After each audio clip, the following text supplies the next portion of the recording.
All of the blood spilled on both sides of this conflict are Hamas's fault. It's over, you lost, we won, we made our deals with the outside Arab world, no one's coming to save you. Broadcaster Emily Austin, Palestinian-American commentator Omar Badr, and the host of Part of the Problem podcast, Dave Smith. All of the blood spilled on both sides of this conflict are Hamas's fault. It's only Hamas to blame, because if it wasn't for October 7th, the IDF would not be in Gaza.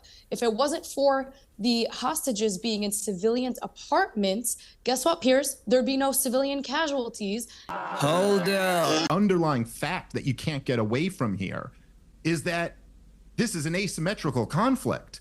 Israel has occupied Palestine since 1967. We're not talking about a few months after a war or even a few years after a war. We're talking about longer than the Soviet Union occupied Eastern Europe. And the idea that people say, well, if Hamas just surrendered today, the war would be over. Like, let's even say that's true, which I'm not convinced it is, but let's say that's true. And then what? Live in subjugation forever? I mean, look, the height of the Netanyahu doctrine was 2 weeks before October 7th, when he went to the United Nations with a map of greater Israel, including Gaza and the West Bank all being Israel. That was the peak of the Netanyahu doctrine. And what he was telling the world and the Palestinians was, it's over, you lost, we won, we made our deals with the outside Arab world, no one's coming to save you. You live in subjugation forever. And the culmination of that was October 7th. Okay. The culmination of that was October 7th. Okay. And that's not to remove responsibility from Hamas. Respond? Yeah, but you cannot remove responsibility from Israel either.